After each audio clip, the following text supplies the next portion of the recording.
네, 우리 4부 예배는 제가 청년부 목사로 우리 삶의 말씀이라는 주제로 이야기를 계속 나누었습니다. 그리고 지난주까지는 우리 이재준 전도사님께서 우리 중고등부 친구들에게 중고나라 하나님 나라라는 제목으로 말씀을 전해주셨어요. 오늘은 제가 고등부 목사로 이 자리에 섰습니다. 우리 중등부, 고등부 친구들과 우리 청년부 친구들이 함께 모여서 어우러진 이 예배에 제가 삶의 말씀 세 번째 시간이자 중고나라 하나님 나라 두 번째 시간의 말씀을 전하게 되었어요. 이 두 가지를 엮느라고 제가 되게 고민이 많았는데 오늘 이 요셉의 이야기를 통해 우리에게 주신 하나님의 말씀을 함께 나눠보고자 합니다. 제가 며칠 전에 그런 기사를 봤습니다. 개천에서 용나는 시대가 끝났다. 여러분들 보셨는지 모르겠어요. 지지난주쯤에 나왔던 기사인데 비슷한 류의 기사가 두 건이 올라왔더라고요. 개천에서 용나는 시대는 이미 끝났다. 지나간 지 오래다. 개천에서 그냥 조그만 물고기들이 사는 게 아니라 예전에는 열심히 노력하면은 용이 될 수도 있고, 열심히 노력하면은 가난도 이겨낼 수 있고, 열심히 노력하면은 고학력자가 될 수 있고, 열심히 노력하면은 이 세상에서 성공한 사람이 될 수 있다라는 이 신화가 있었어요. 자수성가의 신화. 우리나라가 사실 그런 나라잖아요. 전쟁에서 완전히 폐허가 된 나라, 오랜 동안 식민지가 되었던 나라, 아무것도 없는 그 나라가 열심히 노력을 해서 성공한 나라가 됐습니다. 세계 10위권의 경제 대국이 됐고 온 세계가 K 열풍에 막 이렇게 도취되는 그런 나라가 됐는데, 정작 우리나라는 그런 나라가 됐고 우리 부모님들은 그런 시대를 겪으면서 살아오셨는데, 지금 여러분들 여기 함께 계신 우리 중등부, 고등부, 청년부 친구들에게는 죄송하지만 개천에서 용날 일이 없다고 합니다. 사회를 분석하는 사람들이 이제는 끝났대요. 그런 시대가. 여러분들이 가지고 있는 경제력이, 여러분들 집안이 가지고 있는 배경이, 여러분들이 살고 있는 지역적인 환경이, 여러분들이 졸업한 학교가 여러분들을 어느 정도 제한을 걸기 시작하는데 그걸 극복해내는 일이 극히 드물었다고 합니다. 극히 드물어졌다고. 중고등부 자라나는 친구들 앞에다 두고 제가 좋은 이야기들을 해줘야 되는데 이게 현실이야 얘들아.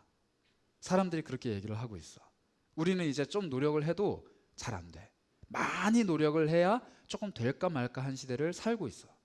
이미 여기에 앉아있는 형, 누나, 언니, 오빠들, 우리 옆을 보면은 열심히 아름답게 찬양해줬던 이 멋진 형, 누나, 언니, 오빠들이 겉으로는 멀쩡해 보이지만 사실 지금 이 개천에서 용이 나는 거를 안 된다 하는 이 시대 속에서 막막해 하면서 살고 있다. 사실 취업도 해야 되고 결혼도 해야 되고 너희들은 졸업도 해야 되고 시험도 봐야 되고 수능도 봐야 되고 대학도 가야 되고 심지어 군대도 가야 돼. 남자친구들은 이런 일들이 우리 앞에 무궁무진하게 펼쳐지는데 안타깝게도 잘 될 일이 별로 없대. 별로.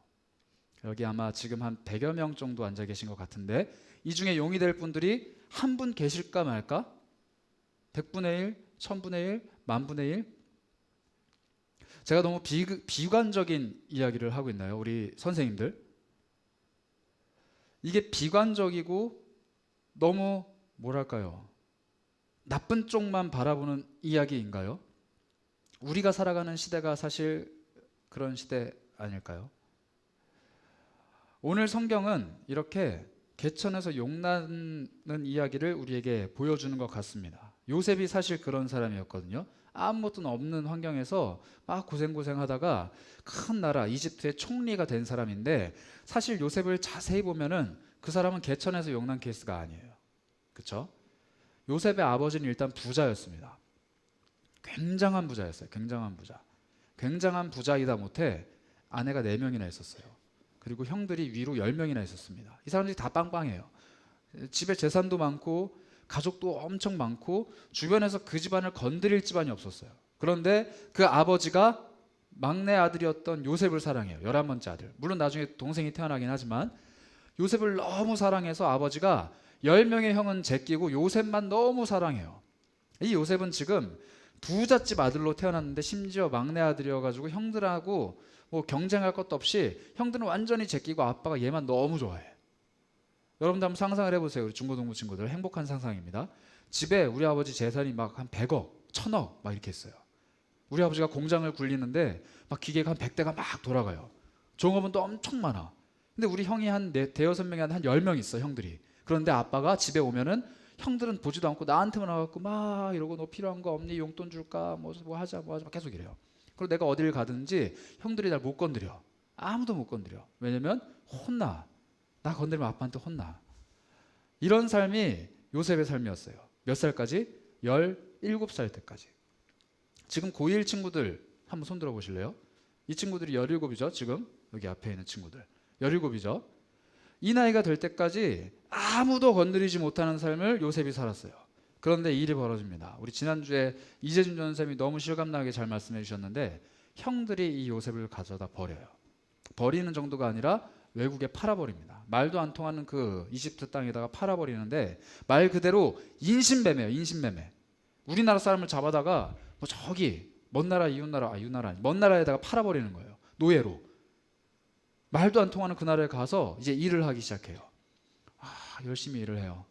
그런데 거기서 잘 됐어요. 잘 됐어요. 보디발이라는 높은 사람이 그 요셉을 샀는데 얘를 보니까 일을 잘해. 영특해. 그리고 얘는 가난한 출신이 아니야. 일단 돈이 있어 봤던 애고 뭔가를 잘 아는 애야. 그래서 노예인데 이 높은 직위를 가지고 있는 나와 좀 코드가 맞아. 그래서 얘 영특하구나. 얘 잘 써먹으면은 좋은 몸종이 되겠구나 싶어서 얘를 키웠어요. 계속 잘 키워줬어. 그런데 이 애가 내 아내를 사랑했네. 바람이 날 뻔했네. 그래서 얘를 감옥에 가둬버려. 근데 요셉은 억울했죠. 사실 이게 요셉이 한 짓이 아니야. 나는 그 주인 아주머니를 전혀 사랑하지 않았는데 주인 아주머니가 나를 좋아했는데 나를 모함해서 감옥에 가두게 된 거예요. 그래서 모든 것들을 또 다 버리고 감옥에 들어가요. 말도 잘 안 통해. 엄마 아빠도 없어. 돈도 없는데 이제 감옥에 갇혔어요. 감옥에 갇혀서 아무것도 못하고 있는 그 시절에 갑자기 높은 사람 둘이 나타나요. 술 맡은 관원장, 떡 맡은 관원장. 이 사람들이 요셉이랑 막 이렇게 지내다가 꿈을 꿉니다. 그리고 그 꿈을 요셉이 해몽을 해줘요. 그래서 한 명은 죽고 한 명은 다시 자기 자리가 복직이 됐어요. 높은 자리에 올라갔어요. 근데 이 사람이 성경을 보니까 요셉을 잊어버렸대요. 이렇게 돌고 돌아서 요셉이 몇 살이 됐냐면 30살이 됐어요. 17살에 시작을 해서 혹시 여기 30살 청년 있으신가요? 이거 갑자기 17살 앞에서 손들기 민망하죠. 30살. 여기 30살이에요? 아니래요. 강하게 거부했어요. 30살 청년이 될 때까지 여러분들로 치면 고등학생, 대학생, 사회초년생의 시절을 어디에서 보냈냐면 감옥에서 보낸 거예요. 남의 밑에서 보낸 거예요. 돈 한 푼 벌지 못하고 계속 고생만 하다가 감옥에서 썩어 문드러지는 삶이 돼버린 거예요. 30세인데 지금 수감자. 요셉이라는 이름이 아니라 뭐 번호가 있었는지는 모르겠지만 8856 부르면 막 뛰어나가야 되는 그런 감옥에 갇혀버린 사람이 된 거예요. 이렇게 살아가는 요셉에게 무슨 희망이 있겠어요? 이미 아버지가 날 잊어버렸어요. 죽은 줄 알고 이미 마음속에 묻어버렸어요. 찾으려고 하는 시도조차 안 했어요. 아버지가 찾을 수도 없고 형들도 나를 잊어버렸어요. 그 10명의 형들이 내가 그렇게 간청하고 애원하고 살려달라고 빌었는데 보는 앞에서 다른 사람에게 팔아버렸어요. 10명의 형들도 이제 나를 없는 사람이라고 취급해요. 엄마도 죽었어요. 보디발이라는 믿었던 사람마저도 나를 의심하고 감옥에 가둬요. 마지막 찾아온 기회라고 여겼던 술 맡은 관원장, 떡 맡은 관원장들도 나를 잊어버렸어요. 이 세상에 그 누구도 나를 기억해 주는 사람이 없어요. 내가 예전에 돈이 많았고 아버지 사랑을 받았고 아주 예쁜 옷을 입고 형들 앞에서 막 의시되던 그 시절의 추억은 이제 나도 잊어버릴 것 같아. 너무 오래된 얘기라. 13년, 14년 전 이야기라서 나도 더 이상 내가 누군지 모를 정도로 그 감옥에 갇혀서 매일 그냥 사는 거예요. 요셉이 왜 이렇게 됐을까? 요셉이 사실 그 원인은 아빠한테 좀 있습니다. 아버지. 요셉의 아버지가 야곱이라는 사람인데 이 야곱이 누구냐면은 형이 에서예요. 그리고 아버지는 이삭입니다. 이삭이 아들 둘을 낳았는데 형 에서를 좀 더 좋아한 것 같아. 그래서 재산이랑 이런 것들을 형한테 조금 더 물려주려고. 그리고 평상시에 사랑도 좀 많이 줬어요. 그러니까 둘째 아들 야곱이 좀 셈이 난 거야. 셈이 났는데 이 아버지의 재산이 탐났다기보다는 그냥 아버지의 사랑이 고픈 거야. 너네도 그런 친구들 있는지 모르겠다. 둘째. 왠지 모르게 언니, 오빠, 형, 누나들을 엄마, 아빠가 더 사랑하는 건 아닌데 나한테도 물론 잘해주시는데 내가 좀 더 사랑받고 싶어. 내가 좀 더 엄마 아빠한테 중요한 사람이 되고 싶어. 내가 조금 더 그냥 아빠한테 사랑받고 싶은 그 마음뿐이었는데 일이 그르치고 잘못되게 되니까 어떻게 됐느냐? 형이 나를 죽이려고 해요. 관계가 완전히 틀어져서 형이 나를 죽이려고 눈에 불을 켜고 쫓아오니까 엄마가 너 도망가. 빨리 도망가. 너 여기다가 죽어. 빨리 가. 해서 야반도주를 했어요. 말 그대로 도망갔어요. 그랬던 사람이 야곱이에요. 그런데 야곱이 그게 싫어서인지 아들을 엄청 많이 낳았어요. 12명의 아들을 낳았는데 그 중에 한 명만 좋아해. 요셉. 자, 입장을 바꿔서 생각을 해봅시다. 요셉이 아니라 야곱의 입장이었다라면은 이렇게 하면 안 돼요. 자기가 겪어봤잖아. 아빠가 아들을 둘을 놓고 조금 차등해서 사랑을 하는 것처럼 느껴지는 것 때문에 자기 마음이 되게 힘들었고 그 일 때문에 생명의 위협도 받았고 먼 곳에 가서 고생 해가지고 겨우 돌아온 거를 자기가 경험했으면은 12명 아들 다 똑같이 사랑해줘야지. 왜 편애해요? 야곱은 진짜 편애했어. 요셉만 좋은 옷을 입혀줬어. 요셉이 뭘 해도 봐줬어. 요셉이 뭘 해도 만사 오케이. 형들한테 그러지 마. 요셉은 귀해. 너 하지 마. 얘는 내 귀한 아들이야. 계속 이렇게 한 거야. 아빠가 가지고 있었던 컴플렉스가 요셉한테 그대로 왔어요. 아버지가 가지고 있었던 마음의 상처가 요셉한테 그대로 왔어요. 여기 있는 수많은 중고등부 친구들 혹은 청년부 우리 지체들 그런 경험 있을지는 모르겠는데 우리 부모님이 가지고 계신 문제점들, 우리 부모님이 겪고 있는 어려움들, 우리 부모님이 내시지 못한 그 무언가를 나에게 걸고 있는 가정이 혹시 있나요? 우리 부모님은 경제적으로 여유롭지 못하신데 나는 경제적으로 좀 여유로운 삶을 살아가길 바라는 마음으로 공부나 또 여러 가지 것들을 좀 강요하시는, 혹은 우리 부모님은 자기 부모님들에게 사랑받는 일이 조금 서투르시고 어색하셔서 나를 사랑해 주기는 것도 조금 어색해 하시는 분. 우리 부모님은 다른 부모님들과 다르게 무언가가 부족하고 결핍이 있기 때문에 나에게도 그렇게 하시는 것이 아닌가라는 생각이 드는 친구들이 있다면 여러분들은 요셉이에요. 요셉이 그런 삶을 살았어요. 요셉이라고 해서 10명의 형들을 제끼고 나를 사랑해주는 그 아버지의 사랑이 편안하진 않았어요. 형들이 나를 시게 하는데, 형들이 나를 이상한 눈초리로 바라보는데 아버지의 사랑을 받는 일이 즐거웠다? 그러지 않았을 거야. 17이면 알 만큼 알 나이거든. 그런데 우려가 현실이 됩니다. 형들이 나를 팔아버려요. 사실 처음엔 죽이려고 했어요. 그런데 너 살려줄 거야? 그렇지만 멀리 가. 팔아버려요. 그 일을 겪었을 때 요셉은 당장 누구를 원망했을까? 나 자신? 내가 너무 잘나서 아버지가 나를 좋아하네 이렇게 막 원망했을까? 형들? 내가 너무 잘났는데 형들이 나를 수용을 못하네. 감당이 안 되나 보다. 아니에요. 요셉은 100%라고 말하긴 좀 그렇지만 90% 이상은 아버지를 원망했을 거예요. 우리 아버지가 왜 하필 나를 사랑하셔서, 우리 아버지가 왜 하필 형들보다 나를 사랑해서, 우리 아버지가 왜 하필 형들보다 나를 편애해서 내 인생이 이렇게 꼬였을까? 나 그냥 조용히 아무 일 없다는 듯이 11번째 아들로 그냥 살면은 아빠 돈 많으니까 그거 12등분해서 나눠 가지고, 아버지 잘 나가니까 그 뒤에서 그냥 좀 잘 쫓아가고, 우리 형들 잘 되면은 내가 그 후광 입어서 좀 살아보고 나 평범하게 살면 되는데 왜 굳이 아버지는 나를 이렇게 힘들게 만들까? 왜 굳이 아버지 때문에 내 생명이 이렇게 위협당해야 되는가? 되뇌이고 또 되뇌였을 거예요. 팔려가는 묶여가는 그 상황에서, 감옥에 갇혀있는 그 상황에서, 생명의 위협을 당하는 그 상황에서, 모든 사람이 나를 잃어버리고 감옥에 혼자 가만히 우두커니 앉아있는 그 상황에서 할 수 있는 거라고는 아버지에 대한 원망, 가족에 대한 원망, 그리고 하나님에 대한 원망. 내 아버지의 하나님, 우리 형들의 하나님, 우리 가족이 믿고 있는 그 하나님은 도대체 뭘 하시길래 나를 지금 여기다 두고 계신가? 여러분들은 다 하나님 믿는 사람들일 거예요. 어쩌면 아버지의 하나님, 어머니의 하나님, 우리 가족이 믿고 있는 하나님을 믿는 사람들일지도 몰라요. 근데 정말 믿고 있나요? 정말 믿고 있나요?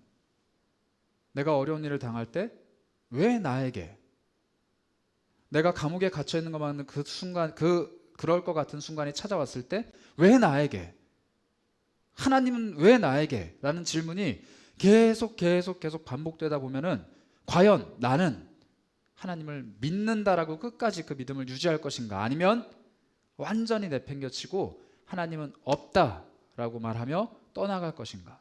나 자신을 한번 돌아봤으면 좋겠어요.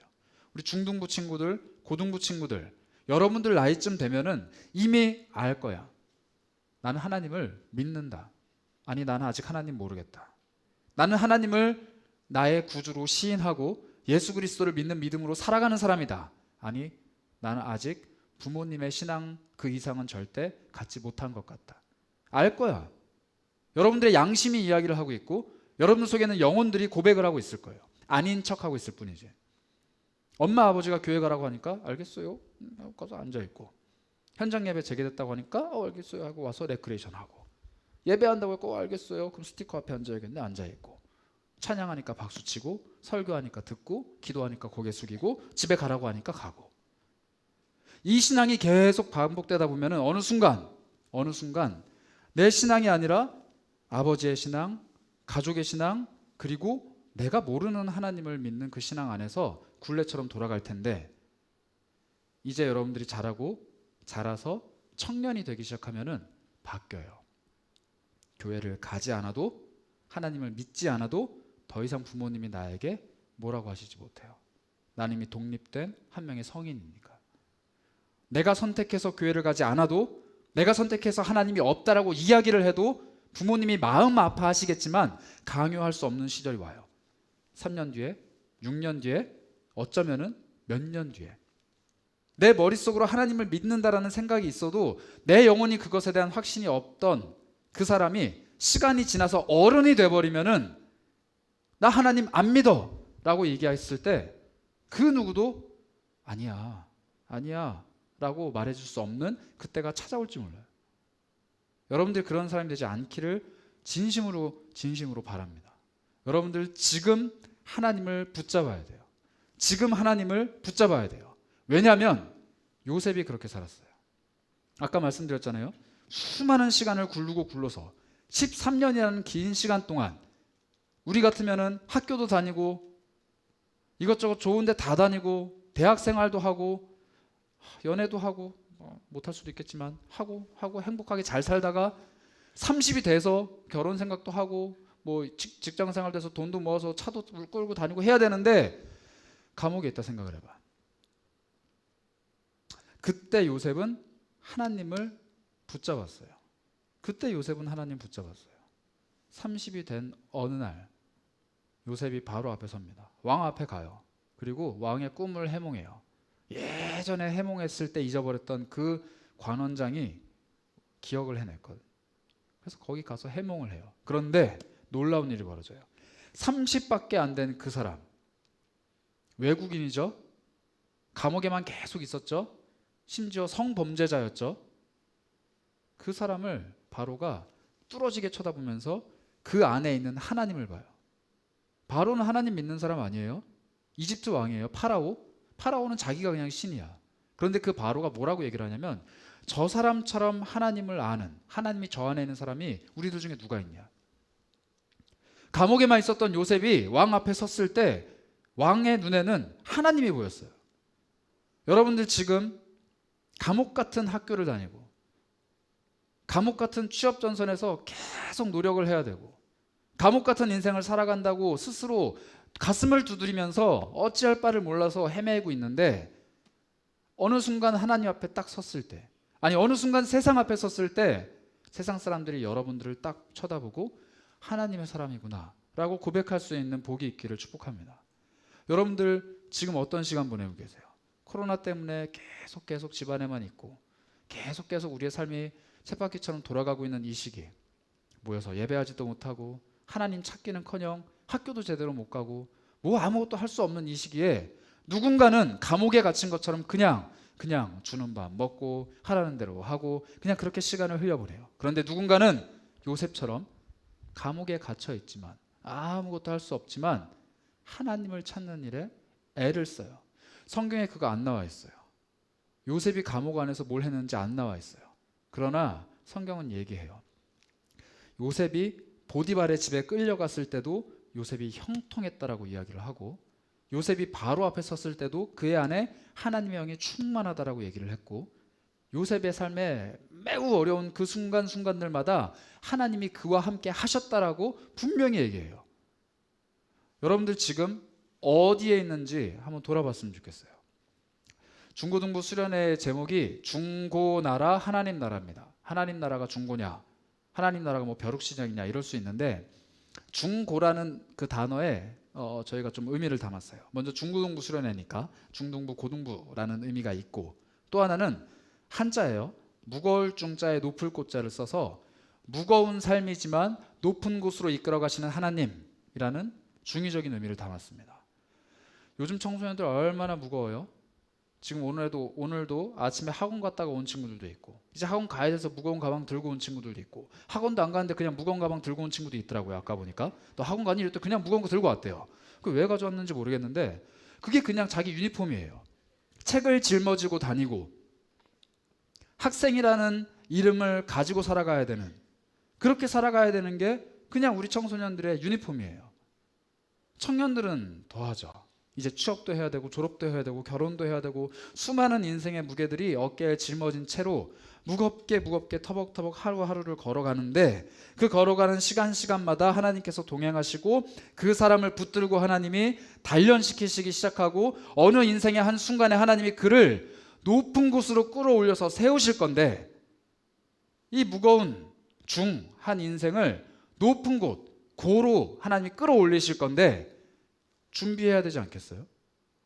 여러분도 준비해야 되지 않겠어요?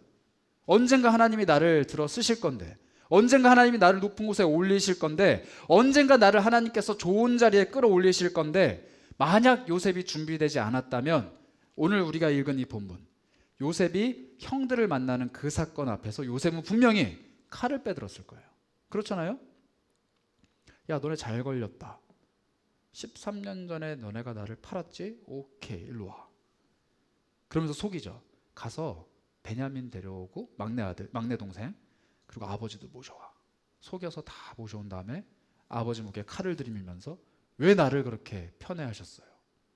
아버지 상처 있는 거 왜 나한테 그렇게 행동하셨어요? 형들한테도 칼을 들이밀면서 왜 나를 죽이려고 했어요? 이제 당신들이 죄값을 치르세요 하고 피바람을 불러일으켰을지도 몰라요. 그러나 요셉은 그렇게 하지 않습니다. 오늘 성경 말씀을 한번 꼼꼼히 볼까요? 우리 4절입니다. 요셉이 형들에게 이르되 내게로 가까이 오소서. 얼마나 무서워요? 큰일 났어요. 저 높은 곳에 있는 총리 요셉이 엎드려 있는 형들한테 형들 가까이 와봐요. 그들이 가까이 가니 이르되 나는 당신들의 아우 요셉이니 당신들이 애굽의 판자라. 이 앙금이 남아있어요. 당신들의 아들 아우 요셉인데 당신들이 애굽에 판 사람이에요. 이렇게 얘기하는 거예요. 아마 형들 등골이 오싹했을지도 몰라요. 큰일 났다. 망했다. 그런데 요셉이 뭐라고 이야기하냐면 7절입니다. 하나님이 큰 구원으로 당신들의 생명을 보존하고 당신들의 후손을 세상에 두시려고 나를 당신들보다 먼저 보냈다. 이렇게 얘기해요. 말이 안 돼요. 보내긴 뭘 보내. 죽이려다가 살려주고 내쫓은 거잖아요. 팔아치운 거잖아요. 그런데 요셉은 그렇게 얘기하잖아요. 당신들이 날 팔았다라고 생각할진 모르겠지만 나는 그렇게 생각하지 않습니다. 당신들의 생명을 살리기 위해 당신들이 나를 여기로 팔은 것이 아니라 하나님이 나를 여기로 먼저 보내신 겁니다. 여러분 이렇게 고백할 수 있어요? 그런 믿음 있습니까? 인생의 어려움이 찾아왔을 때 모든 사람들이 야, 쟤 큰일 났다. 어떻게 하냐? 쟤 망했다. 쟤네 가정은 뭐 희망이 있을까? 저 가정에서 저 아이가 잘 자랄까? 개천에서 용이 날까? 안 될걸? 이라고 얘기할 때 아니요. 하나님이 나를 이 가정에 보내셨습니다. 나의 부모님 하나님께서 선택해 주신 나의 사랑스러운 부모님입니다. 나의 가정 남들이 보기에는 결핍이 있고 부족할지 모르겠지만 하나님께서 나에게 베푸신 축복입니다. 나의 지금 이 상황, 내 외모, 내가 가지고 있는 지적인 능력, 내가 할 수 있는 그 모든 것들 당신들 눈에 보기에는 부족해 보일지 모르겠지만 하나님께서 나를 그곳에 보내기 위해서 베푸신 축복입니다. 복입니다. 은혜입니다. 라고 고백할 수 있는 믿음이 여러분들에게 있습니까? 그 믿음이 있다면 하나님께서는 반드시 여러분들을 높은 곳으로 끌어올리실 거예요. 이게 준비되지 않은 사람은 하나님께서 절대 높은 곳으로 끌어올리실 이유가 없습니다. 올려봤자 이상한 짓 할 텐데, 형들한테 복수할 텐데. 하나님은 그 한 사람의 마음을 위로하기 위해서 한 사람을 고생 끝에 낙이 오게 하는 높은 곳으로 끌어올리시는 분이 아니에요. 우리 모세라는 사람 알죠? 모세도 이집트에 끌려간 사람이에요. 요셉처럼. 그런데 조금 상황이 달라요. 모세는 왕궁에 들어갔습니다. 어릴 때부터. 요셉은 나중에 들어갔어요. 그런데 모세는 일찍 들어갔어요. 그리고 거기서 자라요. 왕자로 교육을 받습니다. 그래서 왕이 되어도 손색이 없을 만큼 아주 위대한 사람이 됐어요. 성인이 됐는데 하나님이 그를 안 쓰세요. 40년 동안 왕자로 자랐는데 안 써요. 언제 쓰시느냐? 이 사람이 사람을 죽이고 도망가서 40년 동안 광야에서 고생 하다가 나 이제 못합니다. 하나님, 나 아무짝에 쓸모없는 사람이에요. 남들이 볼 때 나 정말 아무것도 없는 사람이에요 라고 스스로 고백할 때 하나님이 그 사람을 들어다가 쓰세요.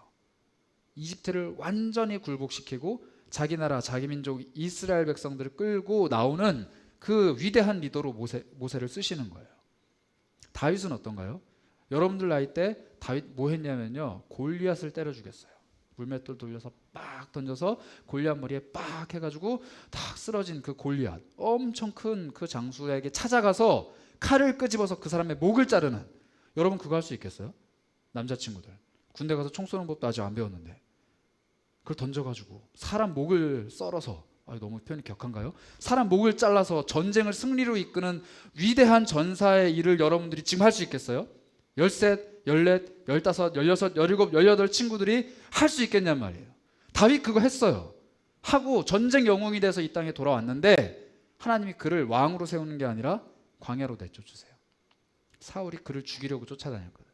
오랜 시간 동안 광야를 굴러다녀요. 피해 다니고 사울의 칼을 피해서 여기저기 굴러다니다가 심지어는 미친 척하면서 침 흘리면서 돌아다녀요. 그런데 그 모든 시간이 지나간 후에 그를 왕으로 세우십니다.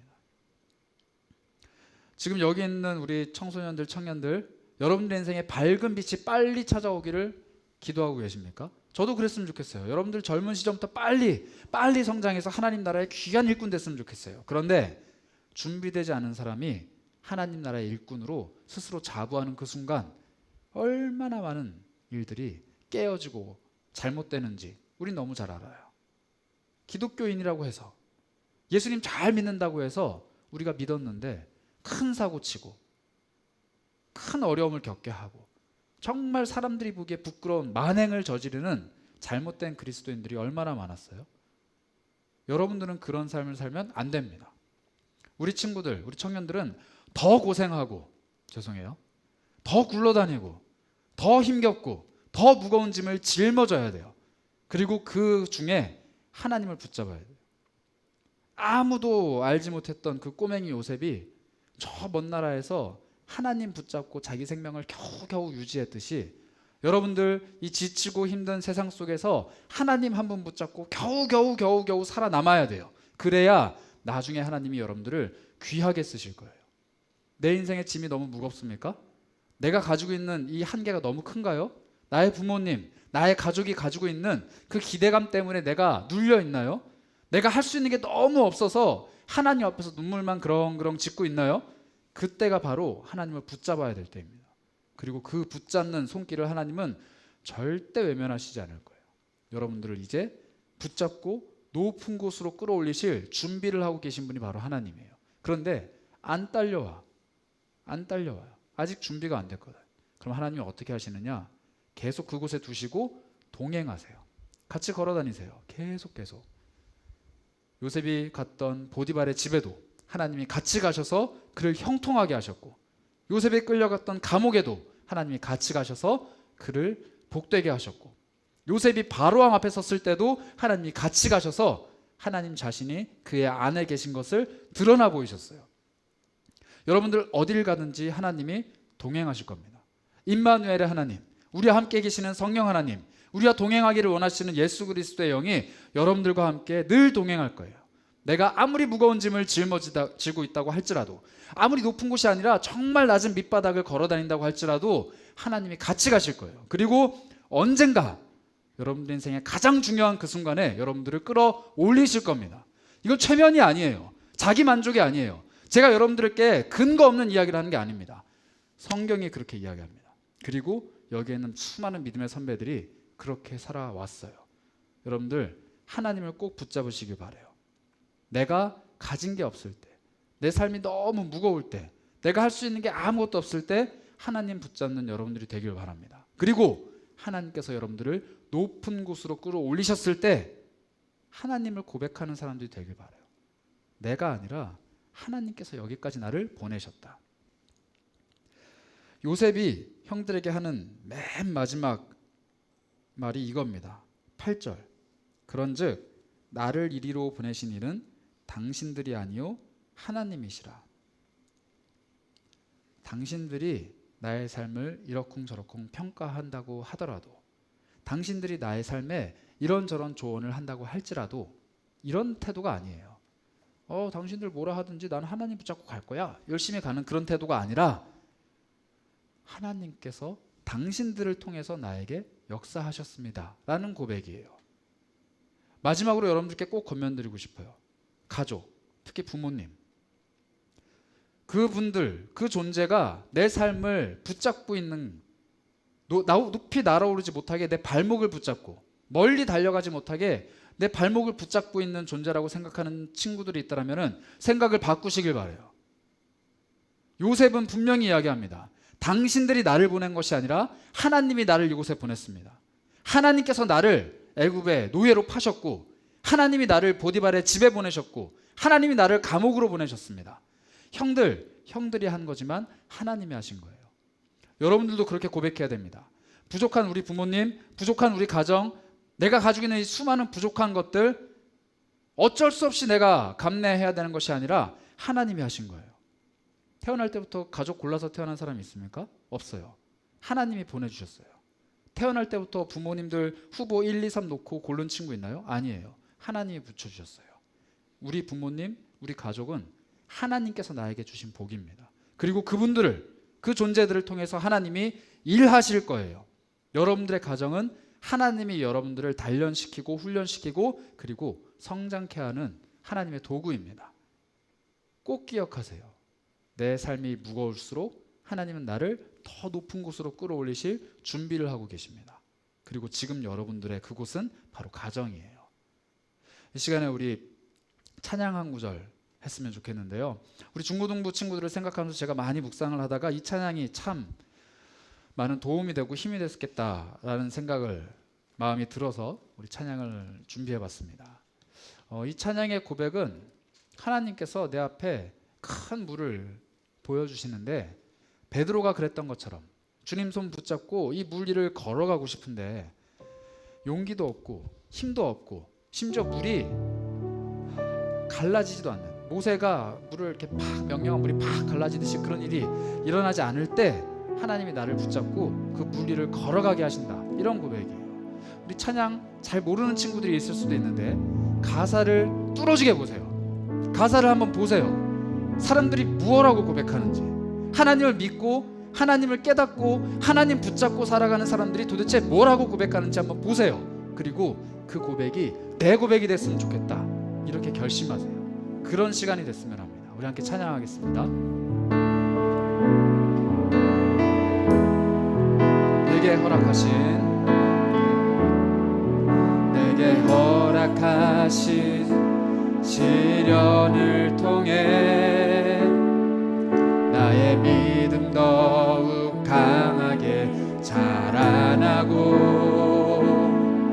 험한 산과 골짜기 지나는 동안 주께 더 가까이 나를 이끄시네.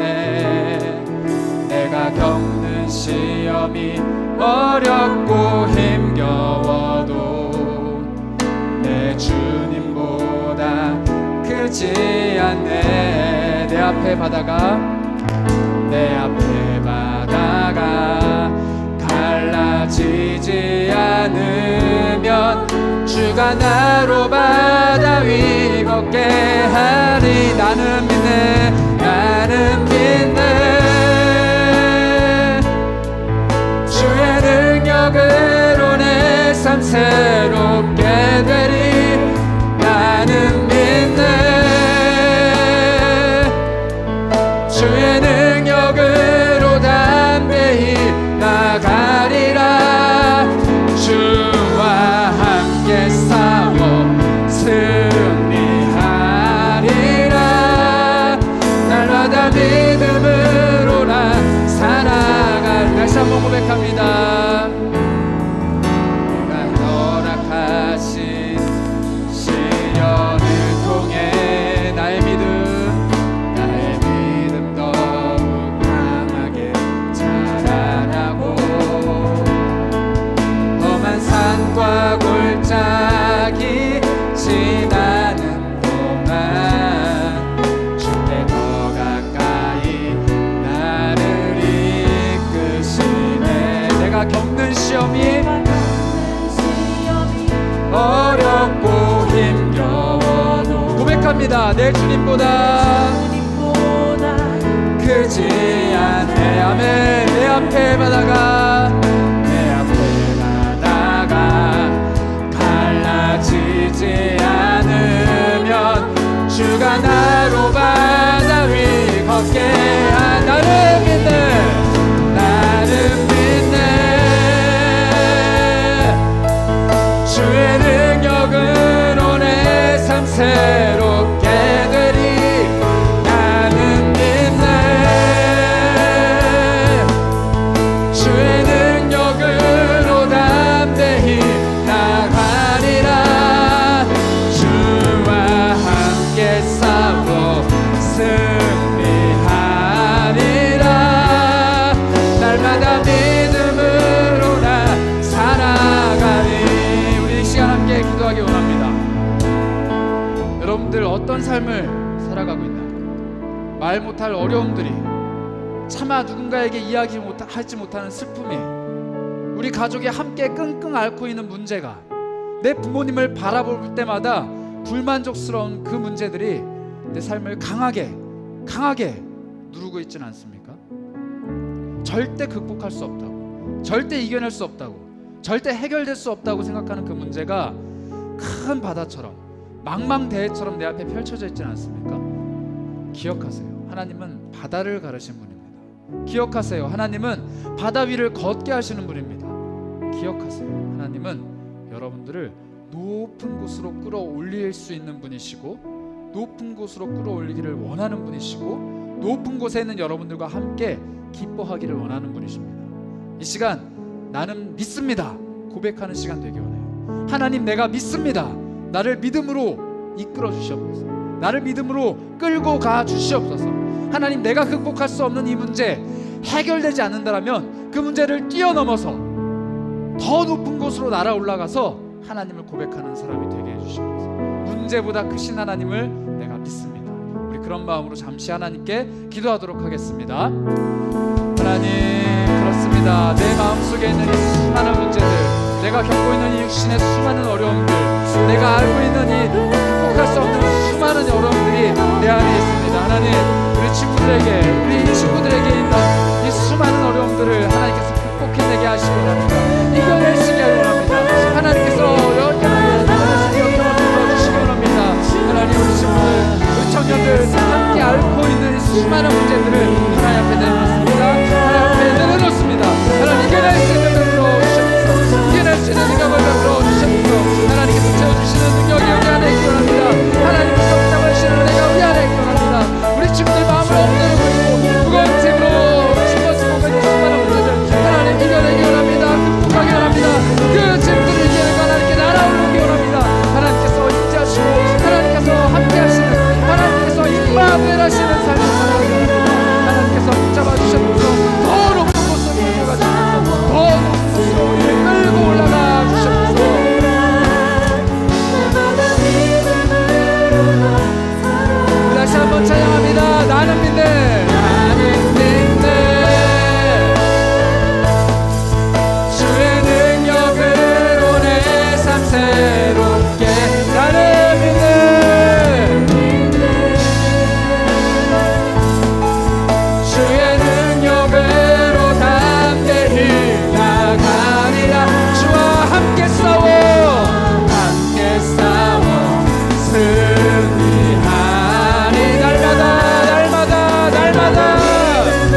주님을 향한 이 노래.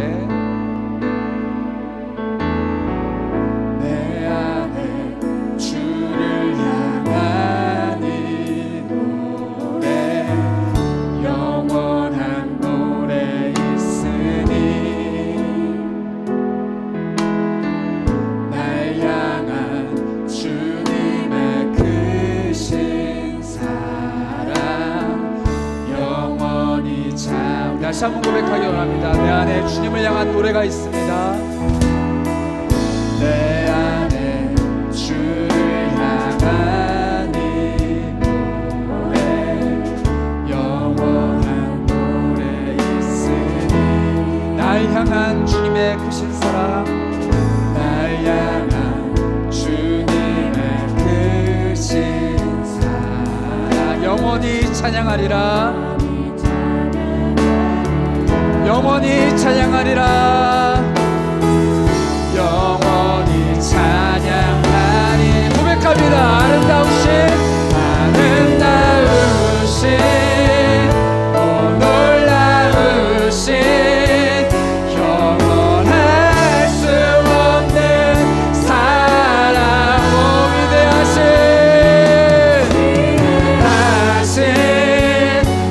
하나님의 사랑 영원히 찬양하. 고백합니다. 주와 같은 분 없네, 주와 같은 분은 없네. 이 세상 그 누구도 우리 주님과 같은, 주와 같은 분은 없네. 누구도 이길 수 없. 우리 목소리 높여 찬양합니다. 아름다우신 아름다우신 오 놀라우신 영원할 수 없는 사랑, 오 위대하신 하나님의 사랑 영원히 찬양하리. 마지막으로 한 번 더 기도했으면 좋겠는데요.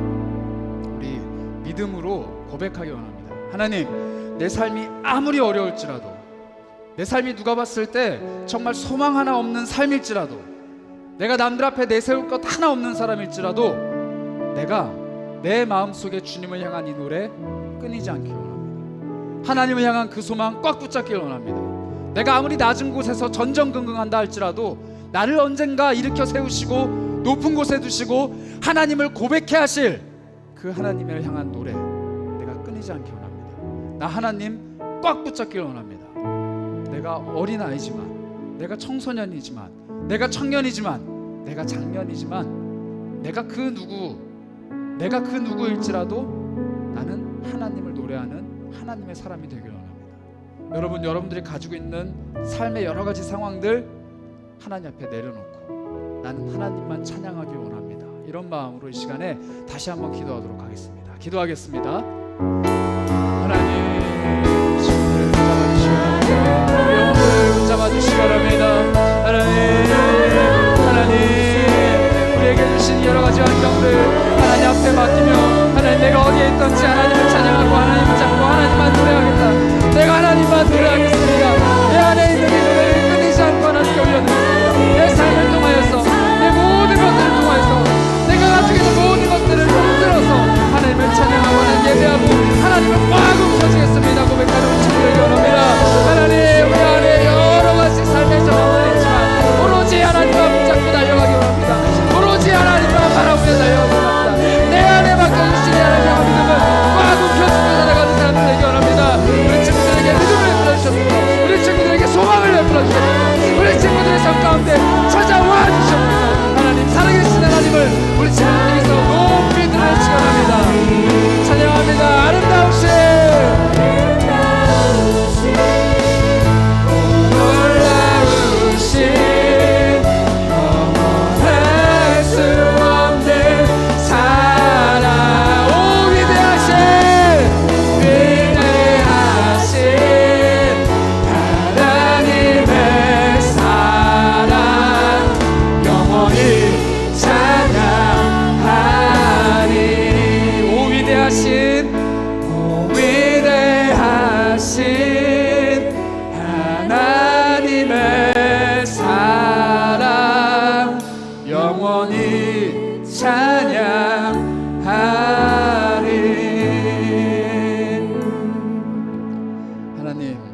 우리 하나님께서 사랑하시는 우리 중등부 친구들, 고등부 친구들, 우리 청년부 지체들, 그리고 함께 고개 숙인 수많은 성도분들 계십니다.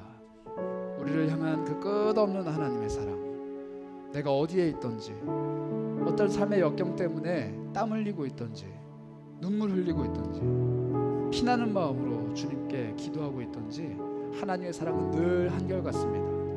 내 삶이 이리저리 흔들리고 흩날릴지라도 하나님의 사랑은 한결같으십니다. 내가 그것을 믿고 고백하며 하나님의 사랑을 꽉 움켜쥐는 사람 되길 원합니다. 내 손에서 다른 것들 다 사라진다 할지라도 나는 하나님만 붙잡길 원합니다. 감옥 속에 요셉이 그러하였듯이, 광야에 있던 모세가 그러하였듯이, 다윗이 생명의 위험 속에도 그러하였듯이 내가 하나님만 꽉 붙잡길 원합니다. 하나님만 붙잡고 하나님만 나의 소망이요, 나의 노래요, 신실하신 나의 영광이라고 고백하는 그런 사람 되길 원합니다. 하나님께서 언젠가 내 앞에 바다를 가르시고, 아니 바다 위로 나를 걷게 하시고 높은 곳으로 나를 끌어올리셨을 때 하나님 알지 못해서 마음에 교만한 소리를 하는 사람 되지 않길 원합니다. 하나님께서 나를 높은 곳에 끌어올리셨을 때 내 속에 있는 하나님을 드러내고 하나님으로 이 세상을 아름답게 가꾸어가는 사람 되길 원합니다. 하나님, 내가 준비하고 이 고난을 달게 여기겠사오니 사용하여 주시옵소서. 우리 중등부 친구들, 고등부 친구들, 청년들, 여러 가지 역경과 어려운 상황 속에서 땀 흘리고 있는 이 순간순간들마다 찾아와 주시고 함께 해주셔서 힘 베풀어 주시고 더 높은 곳으로 동행하여 주시옵소서. 그렇게 우리와 함께 하실 예수 그리스도의 이름으로 기도하옵나이다.